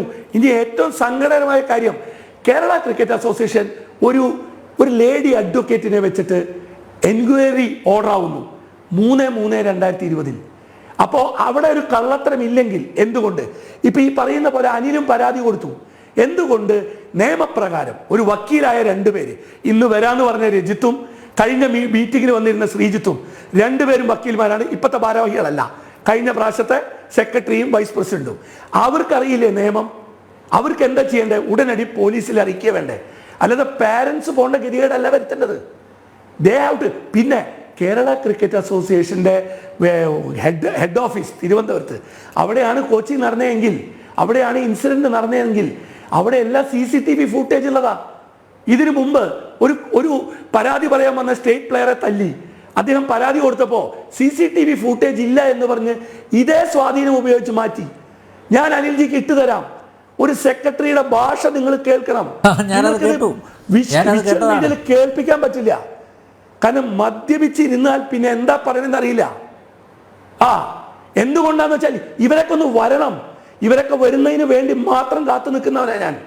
കാരണം ഈ പാവപ്പെട്ട പാരൻസ് എൻ്റെ മകൾക്കാണെന്ന് വന്നാൽ, അനിൽജി, ഞാനൊരു വക്കീലായിട്ട് തന്നെ പറയാം, ഞാൻ ഇങ്ങനെയൊന്നല്ല നേരിടുക. കാരണം ഇവർക്കൊക്കെ മക്കളുണ്ട്. ഇവർക്ക് ആൺകുട്ടികളാണോ ഇവർക്കുള്ളത്? അതുകൊണ്ടാണ് ഇവർ മിണ്ടാണ്ടിരിക്കുന്നത്. ഞാൻ മനസ്സിലാക്കുന്നത് ഇതിൻ്റെ joint secretary, Kerala cricket association joint സെക്രട്ടറിയാണ് ചുമതല ഇതിൻ്റെ വഹിക്കുന്നത്. അദ്ദേഹം എന്തുകൊണ്ട് മീഡിയയിൽ വരുന്നില്ല? അദ്ദേഹം എന്തുകൊണ്ട് ഒരു നടപടി എടുക്കാൻ പറയുന്നില്ല? കാരണം വെയിറ്റ് ചെയ്ത്, കാരണം ആർക്കും ധൈര്യമില്ല പറയാൻ. ഞാനിവിടെ വന്നിരിക്കുമ്പോൾ എന്ത് കോൺസിക്വൻസ് വന്നാലും ഒരു അച്ഛൻ്റെ കടമയ്ക്ക് വേണ്ടി മാത്രം വന്നിരിക്കുന്നതാണ്. ഞാൻ എണ്ണി ഓരോരുത്തരെയും പറയാം. അനിലേ, നിങ്ങൾ ചോദിച്ചോളൂ. ഇപ്പൊ അനിൽ പറയുമ്പോഴും ഈ പരാതിക്കാരിയുടെ അച്ഛൻ ആണെന്നാണ് ഞാൻ മനസ്സിലാക്കുന്നത്. അദ്ദേഹം പറയുമ്പോഴും അദ്ദേഹത്തിന്റെ ഉള്ളിലെ വേദന എത്രയുണ്ടാവും. ഒരു മീഡിയയിൽ വന്നിരുന്ന് പറയേണ്ട ഗതികേടിലേക്ക് അദ്ദേഹത്തെ കൊണ്ടുവന്നത് ആരാണ്? ഈ കേരള ക്രിക്കറ്റ് അസോസിയേഷനാണ്. എനിക്ക് ഏറ്റവും ഇഷ്ടപ്പെട്ടത് റെജി ലൂക്കോ സാറ് വളരെ മനോഹരമായിട്ട് ഞാൻ സംസാരിച്ചു. സന്തോഷം തോന്നി എനിക്ക്. കാരണം അദ്ദേഹം ഒരു ഇടതുപക്ഷത്തിന്റെ ആളാണെന്ന് എനിക്കറിയാം. അഭിപ്രായ വ്യത്യാസങ്ങൾ, പക്ഷെ അദ്ദേഹം ഇങ്ങനത്തെ ഒരു കാര്യത്തിലെടുത്ത തീരുമാനം, നിങ്ങൾ ഡൽഹിയിലൊരു റെസ്ലറെ ഇത് ചെയ്തപ്പോൾ നരേന്ദ്രമോദിയെ ചീത്ത വിളിച്ചവർ എന്തുകൊണ്ട് ഇപ്പം മിണ്ടുന്നില്ല? എൻ്റെ ദയനീയമായ ഒരു അവസ്ഥ ചോദിക്കുക. ഞാൻ സിനിമയിൽ ഒരു ആക്ട്രസിനെ ഓളിയിട്ടപ്പോൾ കുറേ പേരെ ഞാൻ കണ്ടു. ആരും ഈ പിഞ്ചു കുട്ടികൾ, 18 വയസ്സിന് താഴെയുള്ള കുട്ടികളുടെ കാര്യത്തിന്, അനിൽജി, നിങ്ങളൊരു കാര്യം കൂടി നമ്പ്യാരെ മനസ്സിലാക്കിക്കോളൂ. പരാതി കൊടുത്താൽ ആ കുട്ടികൾക്ക് പിന്നെ സെലക്ഷൻ ഇല്ല. ഇപ്പൊ ഈ കഴിഞ്ഞ ഡിബേറ്റിൽ വന്ന മിസ്റ്റർ സന്തോഷ് മേനോൻ, എനിക്ക് പേഴ്സണലി അറിയാം. അദ്ദേഹം പരാതി മെയിലായിട്ട് അയച്ചപ്പോ ഈ തൃശ്ശൂർ ജില്ലയിലെ സെക്രട്ടറി അദ്ദേഹത്തോട് ആവശ്യപ്പെട്ടത് മാപ്പ് പറഞ്ഞ് പരാതി കൊടുക്കാനാ. ഒരു സെലക്ഷൻ പ്രോസസ്സിന് പരാതി കൊടുത്തപ്പോൾ എന്നിട്ട് അദ്ദേഹം മാപ്പ് പറയുന്നവരെ ആ കുട്ടീനെ 3 മാച്ച് ബാൻ ചെയ്തു. അച്ഛൻ ഒരു കത്ത് എഴുതി എന്ന് വെച്ചാൽ മകളെയാണോ പീഡിപ്പിക്കേണ്ടത്? കുട്ടികൾ കളിയുടെ പെർഫോമൻസ്, ആ കുട്ടി അണ്ടർ 19 ഏറ്റവും നല്ല പെർഫോമറാണ് കേരളത്തിന് വേണ്ടി. ആരെ മിണ്ടുക അനിൽജി? എണ്ണി പറയാം ഓരോ പ്ലേയേഴ്സിന്റെ പേരുകൾ. ഞാനിതിപ്പോൾ പറയുന്നത് എന്തുകൊണ്ടാ വെച്ചാൽ നമ്മളും കഷ്ടപ്പെട്ട് ടീം കൊണ്ട് നടന്നതും പാവപ്പെട്ട പിള്ളേരെ ഹെൽപ്പ് ചെയ്ത് നടന്നിട്ടുള്ള. ഞാൻ ഇവരോടൊക്കെ ചോദിക്കുന്നത്, ഈ പറയുന്ന തലശ്ശേരി ടൂർണമെന്റ് ജില്ലാ അസോസിയേഷൻ നടത്തിയ ടൂർണമെന്റാണ്. അവിടുത്തെ 2 ക്ലബ്ബുമായി ഇത് ചെയ്തിട്ട് ഞാൻ പറയട്ടെ, കേരള ക്രിക്കറ്റ് അസോസിയേഷൻ അതിൻ്റെ ഒരു ഭാരവാഹി വന്ന് എന്താണ് ആർജവം കാണിക്കാത്തത്? ഈ വനിതാ ക്രിക്കറ്റിന്റെ ചുമതല ആർക്കാന്ന് പറയാത്തത്? അല്ലെങ്കിൽ ആ ചുമതലക്കാരൻ അദ്ദേഹത്തിന് ആർജവമില്ലേ വന്ന് നിന്ന് ഇവരെ നേരിടാൻ, ഈ പറയുന്ന പരാതിക്കാരെ കേൾക്കാൻ? അനിൽ പോലും ഡിപ്ലോമാറ്റിക് ആയിട്ട് നിന്നത് എനിക്ക് മനസ്സിലാവും. കാരണം അദ്ദേഹത്തിന്റെ മകൾ ക്രിക്കറ്റ് കളിച്ച് രക്ഷപ്പെടണം, അതൊരു ആഗ്രഹമാണ് ഒരു അച്ഛൻ്റെ. അങ്ങനെ പോകുമ്പോഴാണ് ഈ നാണം കെട്ട കാര്യങ്ങൾ വരുന്നത്. അഴിമതിയുടെ കൂത്തരങ്ങ് നടത്തിയാൽ പരാതി എന്താ? KCA വിമർശിച്ചു, ഡിഫമേഷൻ. കാരണം എന്നാലാണ് KCA ഫണ്ട് എടുത്ത് കേസ് നടത്താൻ പറ്റുക. ഇവർ ചെയ്യുന്ന തോന്നിവാസങ്ങളുടെ മാലപ്പടക്കമാണ്. ഒരു കാര്യം ചോദിച്ചോട്ടെ, ഇടുക്കി ജില്ലാ ക്രിക്കറ്റ് അസോസിയേഷൻ അംഗമായിരുന്ന ഒരാൾ, അദ്ദേഹമാണ് ഇപ്പോൾ ഇടുക്കി ജില്ലാ ക്രിക്കറ്റ് അസോസിയേഷൻ്റെ സെക്രട്ടറി എന്നാണ് ഞാൻ മനസ്സിലാക്കുന്നത്. അദ്ദേഹത്തിനെതിരെയാണ് വനിതാ കോച്ച് പരാതി നൽകിയത്.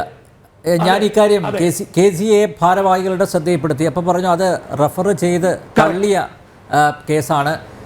പിന്നെ ആ പരാതിയിൽ കഴമ്പില്ല എന്ന് കണ്ട് തള്ളി എന്നാണ് പറയുന്നത്. അതിൻ്റെ നിജസ്ഥിതി എന്താണ്? താങ്കൾക്കറിയോ അതേക്കുറിച്ച്? ശരി, വെരി ഗുഡ്. കൃത്യമായിട്ട് പറയാം നമ്പ്യാർജി. പരാതി കൊടുക്കുന്ന 2019, പരാതി തീർപ്പ് കൽപ്പിക്കുന്നത് 2020. ഞാൻ ഉദ്യോഗസ്ഥന്റെ പേര് പറയും, കാരണം അദ്ദേഹത്തെയൊക്കെ ഷെയിമായിട്ട് തോന്നുക. Is not fit for this. കാരണം അദ്ദേഹം പറയുന്നത് കുട്ടികളോട് ചോദിച്ചപ്പോൾ ഈ പീഡിപ്പിച്ചത് പറഞ്ഞില്ല എന്ന്. എൻ്റെ ചോദ്യം, ഒരു സ്ത്രീയോട് ഞാൻ പേഴ്സണലായിട്ട് അധിക്ഷേപിച്ച് സംസാരിക്കുന്നത് ആ സ്ത്രീയുടെ മൊഴി വെച്ചിട്ടാണ് കേസെടുക്കുക. അതിന് പകരം ഇവരെ ആളുകളുടെ മുമ്പിൽ വെച്ചിട്ട് ഒരു സ്ത്രീയോട് നമുക്ക് അപമര്യാദയായിട്ട് പെരുമാറാൻ പറ്റുമോ? കുട്ടികളോട് ചോദിച്ചു, അവിടെ ജോലി ചെയ്യുന്ന വാർഡനോട് ചോദിച്ചു. അത് വെച്ചിട്ട് ആ റെഫർ റിപ്പോർട്ട് ഒന്ന് വായിക്കണം അനിൽജി. ഞാനും അത് എടുത്തു വെച്ചിട്ടുണ്ട്. ഇനി എൻ്റെ ചോദ്യം, ഒരൊറ്റ ചോദ്യത്തിന് ഉത്തരം പറയണം. ശരി, അവിടെ ആ ലേഡി കോച്ച് പറഞ്ഞത് തെറ്റാണെന്ന് എന്നെ കൂട്ടുക. എന്തുകൊണ്ട് 2020 ആ അക്കാഡമി ക്ലോസ് ചെയ്തു? എന്നാൽ അതിന് KCA ഭാരവാഹി ഉത്തരം പറയുമോ? ഇന്നില്ല. ദൈവം സഹായിച്ച് അവർ ഉള്ളപ്പോൾ ഒന്ന് വിളിക്കണം. എനിക്ക് ഏറ്റവും ഇഷ്ടം അതാ. കാരണം ഈ സംഭവം ഉണ്ടായതിനു ശേഷം അവിടുത്തെ വനിതാ അക്കാഡമി ക്ലോസ് ചെയ്യാണ്. ഇപ്പൊ ആകെ കൂടി ഒരു വനിതാ അക്കാഡമി ഉള്ളത് വയനാട്ടിൽ മാത്രം. അവിടുത്തെ സ്ഥിതിയും ഇപ്പോഴാണ് കുറച്ച് നേരമായിട്ട് വന്നത്. അതിനു മുമ്പ് ഇതിനും വളരെ ഉണ്ടായിട്ടുണ്ട്. ക്രിക്കറ്റ് അസോസിയേഷൻ മെമ്പർ ആയിരുന്നു, അദ്ദേഹത്തെ സെക്രട്ടറി ആക്കി. ഞാൻ നിങ്ങളോട് വളരെ അതാണ് അദ്ദേഹത്തിന് പ്രൊമോഷൻ കൊടുത്തു. അദ്ദേഹം ഇപ്പൊ സെക്രട്ടറി. ഞാൻ ഓരോന്നും പറയാം. ഇപ്പൊ ഈ പ്രതിയായിട്ടുള്ള പയ്യനെ ഇവര് തന്നെ പറയുന്നു, ഞാൻ ഡിബേറ്റ് കണ്ടപ്പോൾ മിസ്റ്റർ രജിത് രാജ് എന്ന് പറഞ്ഞു കേട്ടു, ഇതിനു മുമ്പ് ഇദ്ദേഹം ഒരു കേസിൽ പെട്ടു എന്ന്. അങ്ങനെ പെട്ട ഒരാളെ, ഈ കുട്ടികളെ ഉപദ്രവിക്കുന്നതിൽ പെട്ട ഒരാളെ എങ്ങനെയാണ് ഇവർ തിരിച്ചു കൊണ്ടുവന്ന് കോച്ചാക്കുന്നത്? ഈ മെയ് മാസം വരെ കോച്ചാക്കിയത് എങ്ങനെയാ? ഞാൻ തൃശ്ശൂരുള്ള ഒരു കുട്ടിയോട് ചോദിച്ചു, ഇയാൾ കോച്ചാണ് ഇപ്പോൾ. എടുത്ത പ്രാവശ്യം പറഞ്ഞത്, ഞാനിപ്പോൾ അസോസിയേഷനായിട്ട് 2017 ഇവരായിട്ടുള്ള കേസുകൾ നടന്നുകൊണ്ടിരിക്കുന്നതുകൊണ്ട് ഞാനില്ല. ഇവർ എന്നെയും പുറത്താക്കിയിട്ടില്ല. എനിക്ക് അതിൽ വിഷമമില്ല. ഞാൻ ക്രിക്കറ്റ് അല്ല എൻ്റെ ഉപജീവന മാർഗം. KCA 42 പേരിൽ എത്ര പേർക്ക് ജോലി ഇടുന്ന നമ്പ്യാരൊന്ന് അന്വേഷിക്കേ. KCA ആയിരിക്കും മിക്കവരുടെയും ഉപജീവന മാർഗം. ഞാൻ അങ്ങനെ തന്നെ പറയട്ടെ, എണ്ണി പറയാം പേര്. തിരുവനന്തപുരം മുതൽ കാസർഗോഡ് വരെ പറയും. നിങ്ങൾ അന്വേഷിച്ചോളൂ. ചിലരുടെ ഫേസ്ബുക്ക് പേജിൽ ഇട്ടിരിക്കുന്നത് വർക്ക്സ് അറ്റ് KCA മെമ്പറാ, ഓണററി പോസ്റ്റാണ്. ഇതുപോലെ ദയനീയതയാണ് ഇവർക്ക്. ഞാൻ പറയുന്നത്, ഈ പറയുന്ന ഓംബുഡ്സ്മാൻ, എനിക്ക് അവരോടാണ് ഏറ്റവും കൂടുതൽ അമർഷം. ഹൈക്കോടതി ജഡ്ജി ആയിരുന്ന അവർക്ക് എന്താ വെറുതെ മാസം ഈ ഓംബുഡ്സ്മാന്റെ ശമ്പളം മാത്രം മതിയോ? പണിയെടുക്കണ്ടേ അവരും? ഇങ്ങനൊരു TV-യിലും പത്രത്തിലും ഒക്കെ വന്നാൽ അവരൊരു റിപ്പോർട്ട് ചോദിച്ച് അതിന് നടപടിയെടുക്കാതെ മിണ്ടാണ്ടിരിക്കുകയാണോ ചെയ്യുക? ഞാൻ മനസ്സിലാക്കിയത്, ഞാൻ ചില മീഡിയക്കാരോട് ചോദിച്ചു, നിങ്ങൾ വിളിച്ചോ? സാറേ പ്രതികരിക്കുന്നില്ല, ഒന്നും വേണ്ടുന്നില്ല. എന്തൊരു ദയനീയ അവസ്ഥയാണ്. ഞാൻ പറയുന്നത് ഹൈക്കോടതിയൊക്കെ ഇങ്ങനത്തെ കേസുകളിലാണ് ഹൈക്കോടതി അനങ്ങാതെ നിൽക്കുന്ന ആളുകൾക്കെതിരെ പോണ്ടത്. അതിനും കാരണമുണ്ട് അനിൽജി. ഞാൻ അതിന്റെ രേഖകൾ പരിശോധിച്ചുകൊണ്ടിരിക്കുക. ഹൈക്കോടതിയിലെ 6-7 ജഡ്ജസ് 2022 ലോകകപ്പ് കാണാൻ പോയിരുന്നു. അവർ ചിലപ്പോൾ പോയത് അവരുടെ കയ്യിൽ നിന്ന് പൈസ എടുത്തിട്ടായിരിക്കാം, അല്ലെങ്കിൽ അവർ അറേഞ്ച് ചെയ്തായിരിക്കാം. പക്ഷേ ഇവര് പഠിച്ചെടുക്കുന്നത് അതല്ല. KCAയുടെ ക്ഷണം സ്വീകരിച്ച ഹൈക്കോടതി ജഡ്ജിമാര് പോകുന്നു എന്നാ. അപ്പൊ ആരാണ് പേടിക്കാതിരിക്കുക? ഞാനൊരു അഭിഭാഷകനായിട്ട് നേരിടാൻ തയ്യാറാ. ഇപ്പൊ നമ്പ്യാർക്ക് ഒരു കേസ് എടുത്തിട്ടുണ്ടെങ്കിൽ പൈസ എത്ര പോവും, അനിൽ എത്ര പോവും, മേഡത്തിന് എത്ര പോവും? ആരും എല്ലാവരും ഇവരുടെ നോട്ടീസ് കിട്ടുമ്പോൾ അങ്ങ് പേടിച്ചു പോവും. അങ്ങനെ പേടിക്കാനുള്ള ഒന്നല്ല. ഡിഫമേഷനൊക്കെ കൃത്യമായി KCAനെ നമ്മൾ ഇവിടെ ആരും കുറ്റം പറഞ്ഞില്ല. KCA ഉപയോഗിച്ച് കള്ളത്തരം കാണിക്കുന്നവർക്കെതിരെ ഈ പറയുന്ന പ്രതി 6 കുട്ടികളെ, അനിൽ സാർ പറഞ്ഞത് കറക്റ്റാ, എൻ്റെ അറിവിൽ 3 പേരും കൂടി പരാതി കൊടുക്കാൻ റെഡി ചെയ്ത് നിൽക്കുകയാണ്. ഞാൻ ഈ വിഷയം 2 ദിവസമായിട്ടേ അറിഞ്ഞിട്ടുള്ളൂ. പക്ഷെ എന്നെ ഇന്ന് രാവിലെ 7:30 എന്നെ അറിയുന്ന ഒരാൾ വിളിച്ച് ചോദിക്കുന്നത്, പ്രതിക്ക് വേണ്ടി നിങ്ങൾ വരുന്ന KCAയിലുള്ളവർ പറഞ്ഞു. ജീവിതത്തിലില്ല. ഞാൻ കള്ളന്മാർക്കൊക്കെ വേണ്ടി കേസ് എടുത്തിട്ടുണ്ടായിരിക്കാം, പക്ഷെ അതിൻ്റെ അർത്ഥം ഇതുപോലെ നീച പ്രവൃത്തി ചെയ്യുന്നതും ഞാൻ ഇഷ്ടപ്പെടുന്ന ഗെയിമിനെ നശിപ്പിക്കുന്നവർക്കും വേണ്ടിയിട്ടല്ല ഇരിക്കുന്നത്. അതെന്തുകൊണ്ടാണ് ഞാനിതിപ്പോൾ ഇന്ന് പറഞ്ഞതെന്ന് വെച്ചാൽ, ഒരുപാട് പാവപ്പെട്ട, അതിനുശേഷമാണ് 3 പാരൻസ് എന്നെ വിളിച്ചത്, അവരുടെ വിഷമം പറഞ്ഞത്. ഞാൻ ഇവരോട് എന്നെങ്കിലും അനിൽജി നിങ്ങളോ അല്ലെങ്കിൽ നിങ്ങളുടെ ആങ്കർമാരോ മീഡിയയിലുള്ളവരോ ചോദിക്കണം, ആരാണ് ഈ ക്രിക്കറ്റ് അസോസിയേഷൻ്റെ വനിതാ ക്രിക്കറ്റിന്റെ ചുമതല? പിന്നെ ഈ സംസ്ഥാന കമ്മിറ്റിയിൽ ഒരു വനിതാ ക്രിക്കറ്ററുണ്ട്, പേര് രമ. ചോദിക്കൂ, ടിനു യോഹന്നാൻ എവിടെ? ഇല്ല. അതുപോലെ തന്നെ ഇന്നലെ അവർ പറഞ്ഞു, ഞാൻ ശ്രദ്ധിച്ച, അത് ഞാനൊന്ന് റിപ്ലൈ ചെയ്ത് പറഞ്ഞു പോവാണ്, കുറെ കുട്ടികൾക്ക് ഇവർ പൈസ കൊടുക്കുന്നുണ്ട്. ഓക്കെ, ഞാൻ ചോദിക്കുന്നത്, സംസ്ഥാന ലെവലില് അതുപോലെ സോൺ ലെവലിൽ കളിക്കുന്ന എത്ര കുട്ടികൾക്ക് KCA അവർക്ക് കിറ്റ് മേടിച്ചു കൊടുക്കുന്നുണ്ട്? പറയട്ടെ, വെറുതെ പറയുന്നതാണ്. അവിടെ ഒരു സഹതാപ തരംഗം കിട്ടാൻ വേണ്ടി അത് പറഞ്ഞു. പിന്നെ ഇവരുടെ എഴുതിയാൽ, അതും അനിൽ നമ്പ്യാരോട് ഒരു കാര്യം പറയാം. കേരളത്തിൽ ഞാൻ പറഞ്ഞുതരാം, കേരളത്തിൽ എല്ലാ ഭാരവാഹികളും CPMകാരാ. കാരണം ഒരു CPMന്റെ ആളുടെ സഹായം വേണം. പക്ഷെ അവിടെ പോയാൽ എല്ലാവരും BJP ആയി മാറും. ഇതിനെതിരെ കൃത്യമായ വിവരങ്ങൾ എത്തിച്ചിട്ടുണ്ട്. പ്ലേയേഴ്സ്, നിങ്ങൾ വിളിക്കേണ്ടത് ഞങ്ങളെ പോലെയുള്ളവരെ കൂട്ടത്തിലെ ടിനു യോഹന്നാൻ, ശ്രീശാന്ത്, ഇവരൊക്കെ കേരളത്തിന്റെ അഭിമാനങ്ങളാണ്. ഇവരെന്തുകൊണ്ട് മിണ്ടാണ്ടിരിക്കുന്നു? ഞാൻ മനസ്സിലാക്കിയത്, ടിനു യോഹന്നാൻ മടുത്തിട്ടാ തോന്നുന്നുണ്ട്. അദ്ദേഹം ആന്ധ്രയിലേക്ക് പോയി കോച്ചായിട്ട്. അയാൾ ക്രിക്കറ്റിന്റെ ഇതായിരുന്നു, പറയാൻ പറ്റുന്നില്ല. കാരണം അവരുടെ പെൻഷൻ കട്ട് ചെയ്യും. ഇവരുടെ തോന്നിവാസങ്ങൾ അതിലാ. കേരളം അറിയപ്പെടുന്ന ഇട്ടി ചെറിയാൻ, നിങ്ങൾ ചോദിച്ചോളൂ. ഇട്ടി ചെറിയാൻ കേരളത്തിലെ ഏറ്റവും നല്ലൊരു ഓപ്പണിംഗ് ബാറ്റ്സ്മാൻ ആയിരുന്നു. അദ്ദേഹം ഇവർക്കെതിരെ ഫൈറ്റ് ചെയ്തപ്പോൾ ഡയാലിസിലുള്ള അദ്ദേഹത്തിന്റെ ഫണ്ട്, മെഡിക്കൽ അലവൻസ് കട്ട് ചെയ്യാൻ ലെറ്റർ അയച്ച മിടുക്കന്മാരാണ് ഇന്നലെ വന്നിരുന്ന് വാചകടിച്ചത്. ഇനി വനിതാ ക്രിക്കറ്റ് അസോസിയേഷൻ, ക്രിക്കറ്റ് വെയിലത്ത് കളിച്ച കുറെ പേരുണ്ട്, അവരുടെ സംഘടനയുണ്ട്. അതിലൊരു മേഡമുണ്ട്. ആ മേഡമാണ് ഈ പറയുന്ന കോച്ചിനെ പോയി കണ്ട് സഹായിക്കാൻ പോയത്. IMAക്കെതിരെ ആ മേഡം അയച്ച മെയില് 19-ാം തീയതി മെയിൽ അയക്കുന്നു. വൈകുന്നേരം, ഞാൻ എൻ്റെ കയ്യിലുണ്ട്, ഞാൻ നമ്പ്യാർക്കും അയച്ചുതരാം. ജനുവരി 19-ാം തീയതി മെയിൽ അയക്കുകയാണ്, ഇങ്ങനെ ഒരു ഹരാസ്മെന്റ് നടന്നു എന്ന് അറിയുന്നു, നിങ്ങൾ അതിൽ നടപടി സ്വീകരിക്കണം, വേണ്ട കാര്യങ്ങൾ. സെക്രട്ടറി ഇന്നലെ വന്നിരുന്ന ശ്രീജിത്തിനെ അയക്കുന്നു. 19-ാം തീയതി 5 മണിക്ക് മെയിൽ അയക്കുന്നു. കാലത്ത് 10:45 മറുപടി ശ്രീജിത്തിന്റെ. നിങ്ങൾ ഡിഫമേറ്ററി ആയിട്ടാണ് പറയുന്നത്, മാപ്പ് പറയണം. സാധാരണഗതിയിൽ ഒരു സെക്രട്ടറി ചെയ്യേണ്ട എന്താ? ഒരു പരാതി കിട്ടി, അത് അന്വേഷിച്ച് 1-2 ദിവസം കഴിഞ്ഞിട്ടല്ലേ ചെയ്യുക.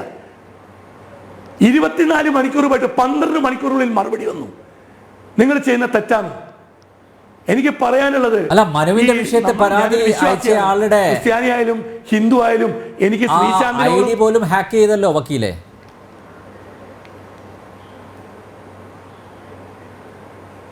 അല്ല, അതെന്താ വെച്ചാൽ നിങ്ങൾ അത് ഇന്നലെ പറഞ്ഞപ്പോൾ ഞാൻ കേട്ടു.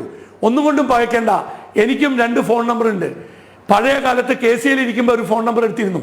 എൻ്റെ മൊബൈൽ നമ്പർ ഞാൻ ആരൊക്കെ വിളിച്ചതിന് ഐറ്റമൈസ് നമ്പർ എടുത്തിരുന്നു അവർ.